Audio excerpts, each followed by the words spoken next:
परमात्मा है, रस ईश्वर है। बोले रास की लीला क्या है, रास की कथा क्या है? बोले रास है जीवात्मा और परमात्मा का एकीकरण।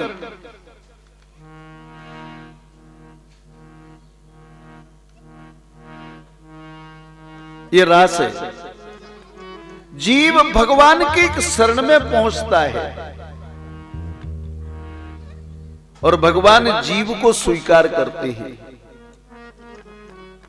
परमात्मा एक है और जीव अनेक हैं। कृष्ण एक है, गोपियां अनेक हैं। बोले गोपी कौन है? बोले गोपी है जीवात्मा। ये जितनी भी गोपियां हैं ये सब की सब जीवात्मा हैं, उनमें स्त्री और पुरुष का भेद नहीं है। भक्ति केवल स्त्रियों का ही अधिकार नहीं है, भक्ति पुरुष भी करते हैं। भगवान के भक्तों में पशु भी होते हैं तो भगवान के भक्तों में पक्षी भी होते हैं। रास लीला की एक गरिमा है। रास लीला की कथा करते समय वक्ता और श्रोता दोनों अपने आप को गोपी मानकर चले। जब तक आप अपने आप को गोपी नहीं मानोगे तब तक भागवत के इस रास के मर्म को समझ नहीं पाओगे।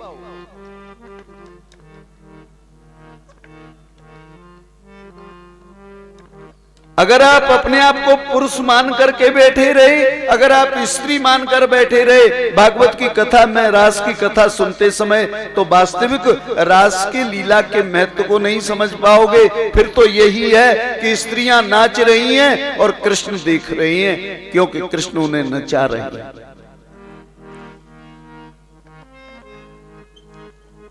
इसलिए आप अपने आप को स्त्री और पुरुष का भेद भुला दो।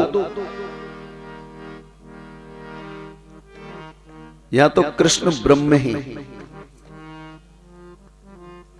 और ये सब जीव हैं। बाबा तुलसी ने लिखा है,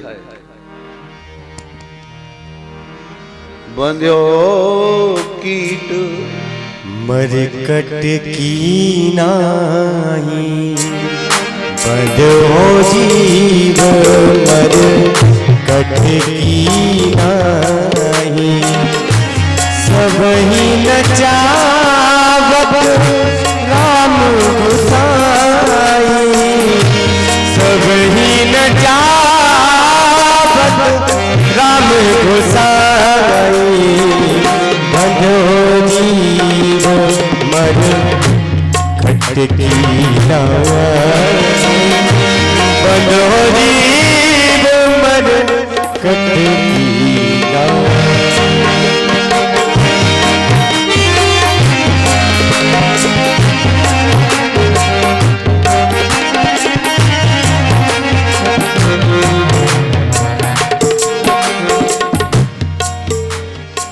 हम सब बंदर हैं। मदारी किसको नचाता है? बंदर को नचाता है। वो परमात्मा मदारी के रूप में माया रूपी रस्सी से हमको बांध रखा है और जैसे जैसे वो अपनी उंगली हिलाते हैं ना, वैसे वैसे हम नाचते।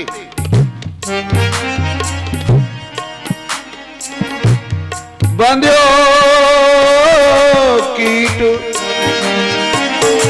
मरकट की नाही, बंधो जीव मरकट की नाही।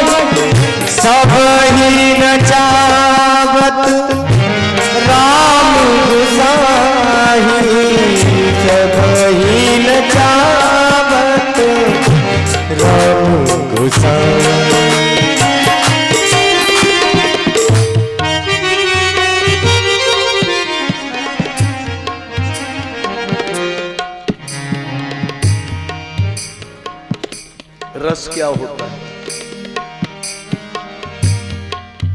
बिना रस के जीवन में आनंद नहीं आता। बिना रस के रसोई में आनंद नहीं आता। आपके घर में आपके बेटे का संबंध करने के लिए कुछ लोग बाहर से आए हैं। आपको पता चलेगा कि हमारे बेटे के संबंध के लिए आए हैं, आप महाराज उनके लिए रसोई बनाओगी और रसोई बनाते समय ये ध्यान रखोगी कोई कमी नहीं रह जाए।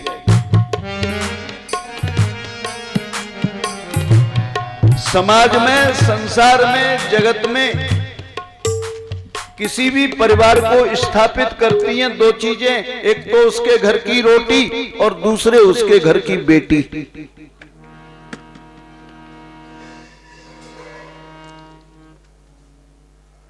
जब आपने भोजन के लिए सबको बैठाया तो आप खड़े होकर के ये देख रहे हैं कि रसोई कैसी बनी है। आपकी नजर उनके ऊपर होगी। पहला ग्रास जब मुंह में देंगे आप तब तक घबराते रहोगे, पता नहीं कैसी बनी है, कैसी बनी है। उन्होंने भोजन किया, पहला ग्रास दिया, उनके चेहरे को जब देखा आपको डर लगा, पूछा रसोई कैसी बनी है? बोले कहा नहीं रसोई बहुत अच्छी। बोले कोई कमी? बोले और कुछ नहीं है, थोड़ी सी कमी है इसमें। बोले किस बात की? बोले कहा इसमें राम रस नहीं।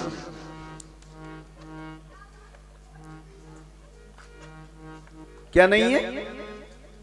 राम रस। अब देखो महाराज राम रस कैसा होता है। क्षार, नमक।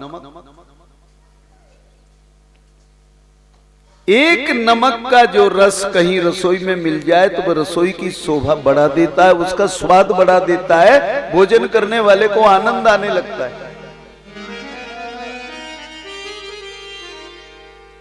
आनंद आएगा उसको।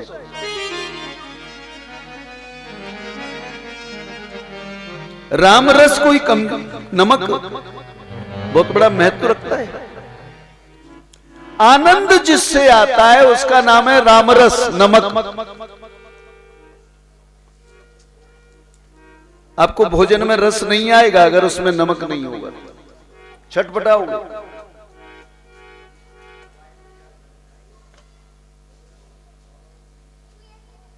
तो जीवन में रस की आवश्यकता है। और जहां सभी रस इकट्ठे हो जाएं एक साथ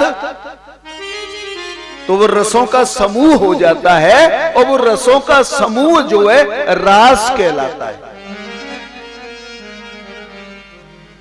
श्रीमद् भागवत के 10वें स्कंद का 29वां अध्याय। श्री सुकवाच भगवान पिता रात्रि शरदोत्फुल्ल मल्लिका वीक्षरन्तु मनश्चक्रे योगमायामुपाश्रितः।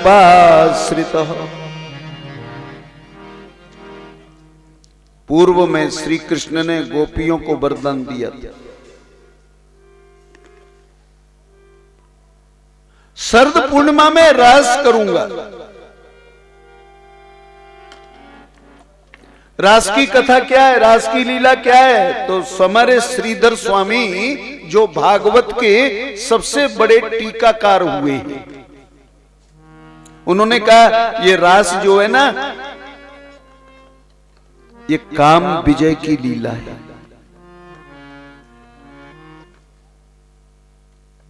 देवर्षि नारद जी को जब काम मिला तो नारद जी ने कहा काम तुम्हारा प्रभाव बड़ा बेकार है, अरे बड़े प्रभावशाली हो तुम। बोले कहा महात्मा जी मैंने आपको महात्मा समझ के छोड़ दिया, अगर तुम्हारा नारायण भी मुझसे युद्ध करे ना तो मैं उसको भी पराजित कर दूंगा। काम के अहंकार भरे वचनों को सुना तो पहुंच गए नारायण के पास। भगवान नारायण ने कहा अच्छा जाके पूछो वो किले की लड़ाई लड़ेगा या युद्ध का मैदान में युद्ध करेगा। काम ने कहा युद्ध करना तो मैदान में करो, अगर कोई व्यक्ति घर परिवार संसार सबको छोड़ करके और किसी भयानक जंगल में जाकर गुफा में बैठ जाए और 25 वर्ष बाद लौट कर कहे मैंने काम को जीत लिया, तो वो काम जीतना नहीं होता। अगर किले में बैठकर युद्ध किया तो क्या युद्ध किया? युद्ध करो तो मैदान में। भगवान ने कहा अच्छा, द्वापर में जब मैं कृष्ण का अवतार लूंगा तब तुमसे युद्ध करूंगा। इसलिए काम विजय की लीला है। भगवान पिता रात्रि सरदोत फुल्ल मल्लिका,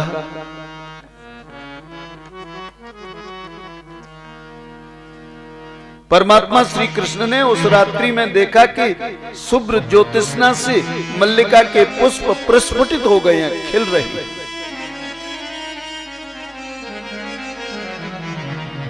वीक्षरन्तु, आंखों से देखा। बोले क्या ये रास की लीला की इस चांदनी में की जा सकती है?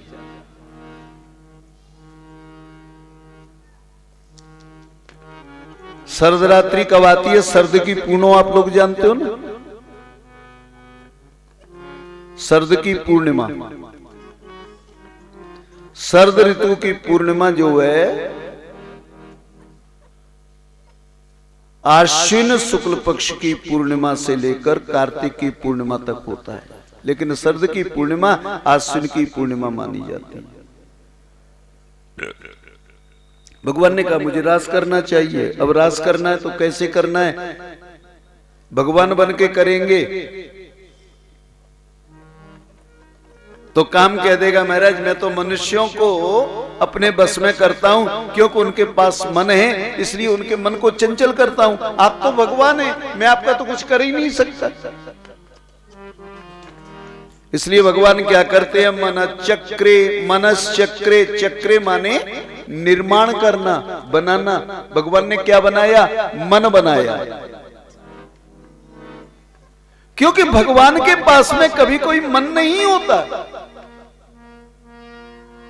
मन होता है तो मनुष्य के पास होता है, इसलिए वो मनुष्य कहलाता है। मन मनुष्य के पास है। मनैव मनुष्याणाम कारणम बंध मोक्षयो, हमारे बंधन और मोक्ष का कारण जो है ना ये मन है।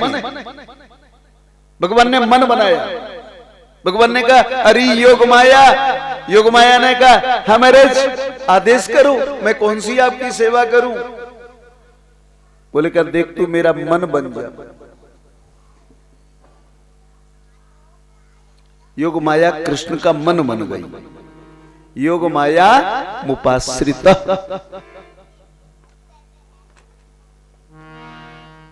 अब मन बनेंगे तभी तो कृष्ण आगे की लीला कर पाएंगे। फिर कहा अरे बंसी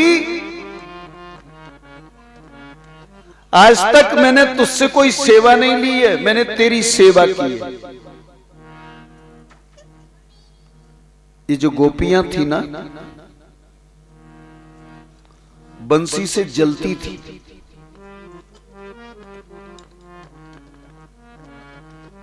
बंसी से जलती थी। बोले जितनी सेवा बंसी की करते हैं ना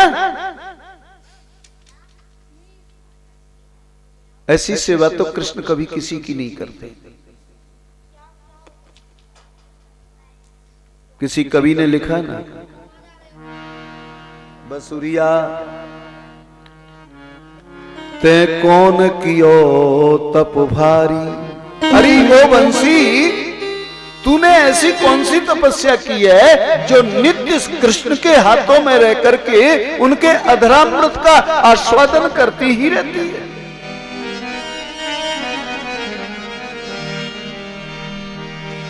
हरे बांस की बांसुरी तूने किसी पर्वत फोर, मैं तो ऐसो जानती देती तोर मरोर। आग लगाओ इन बांसन में जिन बांसन से प्रगति बसुरी।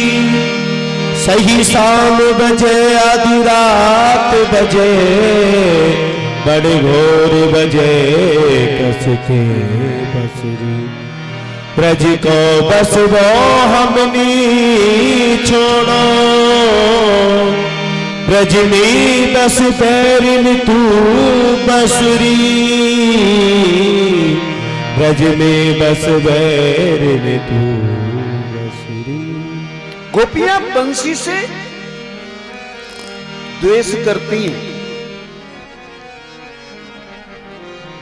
राधा जी तो स्पष्ट कहती हैं, देखो जीवन में ध्यान रखना, मैं कृष्ण की सभी लीलाओं को धरती पर कर सकती हूं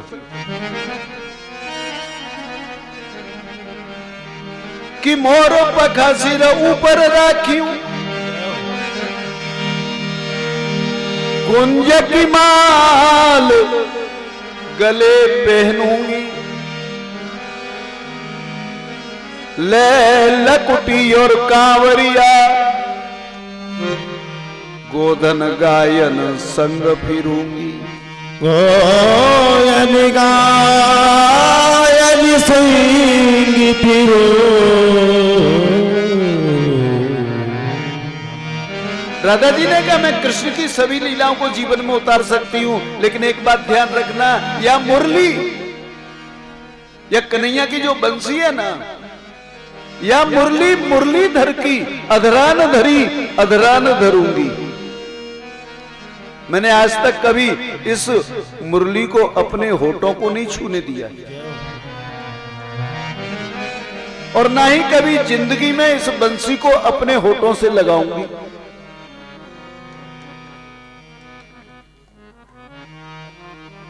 अजी मेरे जब बंसुरी से गोपियां बड़ी जलन थी, बोले जब देखो तब कृष्ण के अधरों पर चढ़ी रहती है। कन्हैया ने कितनी सेवा की है, इतनी सेवा। काला बांसुरी वाला वो काला बांसुरी वाला सुधी बिसरा गया मोरी सुधी बिसरा गया वो वाला बांसुरी वाला वो वाला बांसुरी वाला सुध बिसरा गया मोरी सुध बिसरा गया मोरी वो वाला बांसुरी वाला।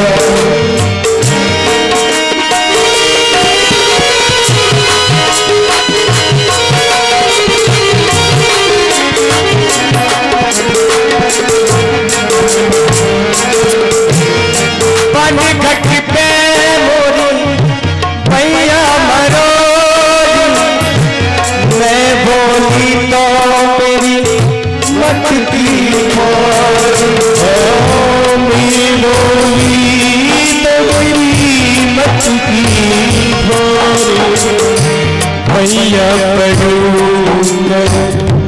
विनती पर भैया करो विनती पर माने ना इस मेरी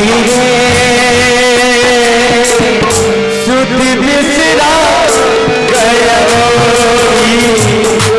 माखन चोर वो नल्ली किशोर वो माखन चोर वो नल्ली किशोर वो गाड़ी गयो मन की गाड़ी गयो मन की चोरी रे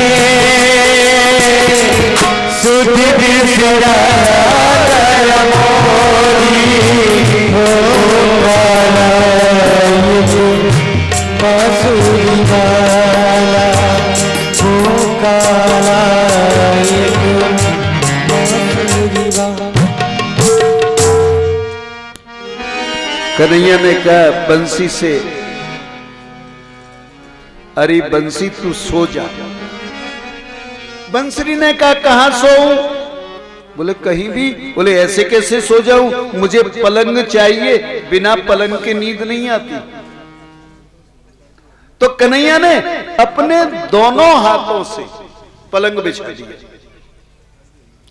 बोले कल ले मैंने तेरे लिए पलंग बिछा दिया, अब तो तू सो जा। बड़ी प्रसन्न हुई बंसी। बोले का नहीं ठाकुर, पलंग तो मिल गयो, पर बिना तकिया के नींद थोड़ी ही आवे, तकिया चाहिए। ठाकुर जी ने अपने होठों के ऊपर बंसी को रखा, अपने होठों के ऊपर। बोले कल ले मैंने तुझे तकिया दे दिया, अब तो सो जाओ। बंसी ने कहा कैसे सो, नींद नहीं आ रही, क्यों नहीं आ रही? बोले का कोई मेरी जब तक मनोहार नहीं करेगा, मनोहार माने खुशामद करना, जब तक कोई मनोहार नहीं करेगा तब तक मुझे नींद नहीं आएगी।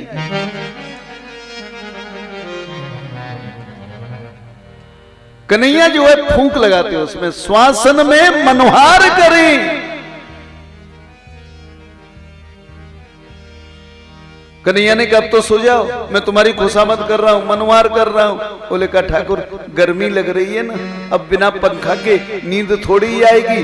तो कन्हैया अपनी आंखों को खोलते हैं और बंद करते हैं, पंखा करते हैं। बोले कहा अब तो तू सो जा। बोले क्या नहीं ठाकुर, जब तक कहीं मुझे इधर से उधर झूला कोई नहीं झुलाएगा ना तब तक नींद ही नहीं आती। तो कन्हैया अपनी गर्दन को बांसुरी बजाते समय कभी इधर मोड़ते हैं, कभी उधर मोड़ते हैं, माने उनको अलकावलियों से झूला झुला रहे हैं। बोले कहा अब तो सो जा। बोले ठाकुर जी सच बोलूं सो तो जाती, पर मेरे पांवों में बहुत बड़ी भारी भड़कन हो रही है, पैरों में दर्द हो रहा है, भड़कन हो रही है। जब तक कोई मेरे पांव नहीं दबाएगा तब तक मुझे नींद कैसे आएगी? सो महाराज भगवान श्री कृष्ण अपनी उंगलियों से जो बांसुरी के छेद है ना उनको दबाते, अंगुली में सो पग चापते अलकावल झूला मुकुंद झुलाई।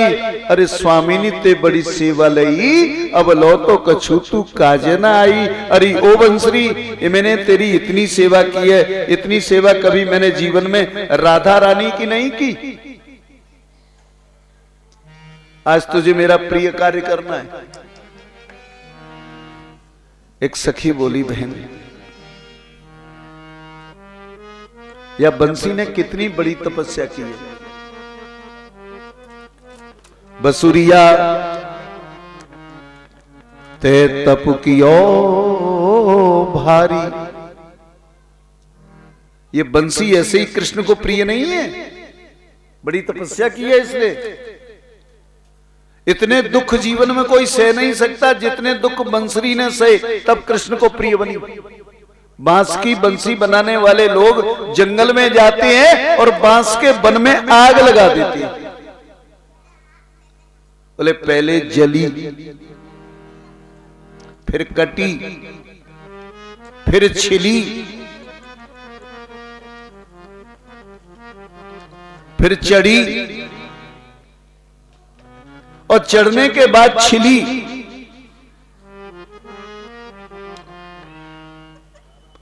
और उसके बाद दगी।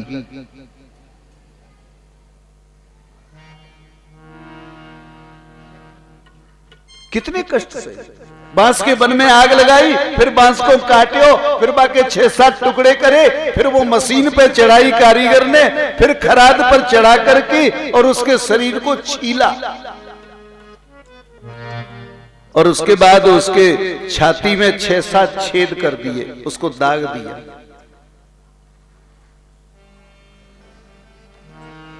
तब वो कृष्ण के हाथ में पहुंची। कन्हैया ने कहा देख आज तेरे द्वारा जिस जिस गोपी को मैं बुलाऊं, मैंने कहा ना बंसी प्रेरणा है, भगवान की प्रेरणा का नाम ही बंसी है, भगवान प्रेरणा करते हैं। जिस जिस गोपी को बुलाऊं वही गोपी मेरे पास में आए, सबकी सब गोपी नहीं आ जाए। भागवतकार क्या लिखते हैं कि निशम्य गीतम तदनंगवर्धनम ब्रजश्रिय कृष्ण ग्रहीत मानस आजगमरन्योन्यमलक्षितोद्यमा सयत्र कांतो जबलोल कुंडला। उस रात्रि में अनंग वर्धन गीत को सुना, निशम्य गीतम, उस रात्रि में उस अनंग वर्धन गीत को सुना तो समकी वो जितनी भी ब्रज स्त्रियां थी जिनके कानों में वेणु की आवाज जा रही थी, वो सबकी सब कृष्ण के पास चल पड़ी। बोले कहां जा रही है? बोले सयत्र कांतो जबलोल कुंडला।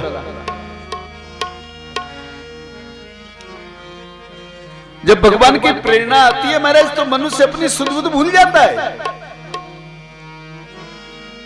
कन्हैया की बंसी की आवाज पर इतनी मंत्रमुग्ध हो जाती थी, उन्हें अपने शरीर का भान नहीं रहता था। पहले तो बंसी को सुनती और फिर क्रोध आता गोपियों को, तो बंसी को गालियां देती थी।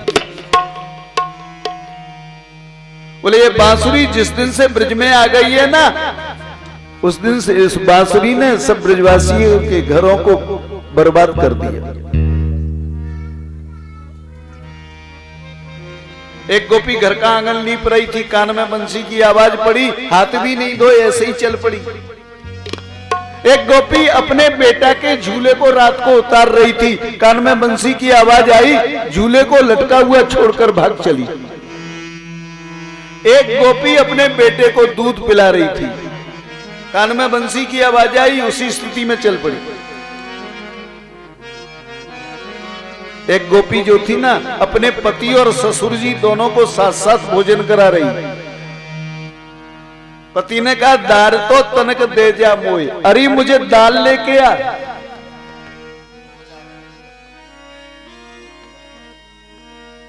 ससुर जी ने कहा मुझे थोड़ा जल लेके आ। एक हाथ में जल का लोटा, दूसरे में दाल की भगोनी।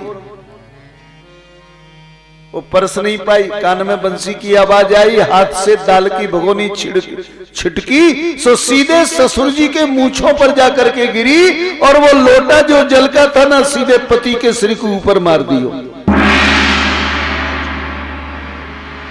चल पड़ी बस। घर के लोग देख रहे हैं, रोक कोई नहीं पा रहा। जब भगवत प्रेरणा होती है तो उसे कोई रोकना चाहे ना तो वो रुकता नहीं है। परमात्मा की प्रेरणा, ईश्वर की प्रेरणा, कोई उसे रोकना चाहे तो नहीं रुकता। राजा परीक्षित ने कहा महाराज ये बात तो समझ में नहीं आई, कृष्ण विदु परम कांतम न तो ब्रह्मतया मुनि। सुखदेव जी ने कहा राजन तुम्हें क्या कृष्ण कोई पुरुष दिख रहा है क्या? ये गोपियां जाने वाली सब स्त्रियां हैं।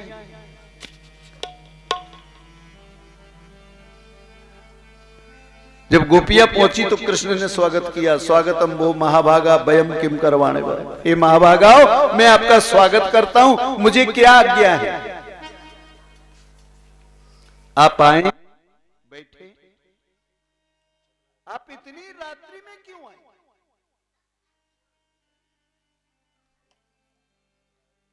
इतनी रात्रि में आने का कारण अपने घर परिवार की सेवाओं को छोड़ करके, हो सकता है कि शरद की पूर्णिमा की चांदनी में यमुना के सुंदर दिव्य पुलिन का दर्शन करने आई हो। अब तुम सबने दर्शन कर लिया, अब बड़े प्रेम पूर्वक अपने घरों को पधारो। गोपियां सुन रही हैं। स्त्री का धर्म क्या है?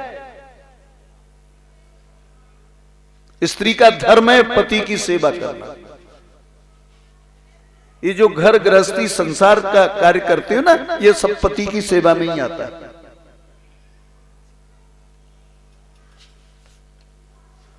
पति शुश्रूषया नारी, स्त्री को पति की सेवा करना चाहिए।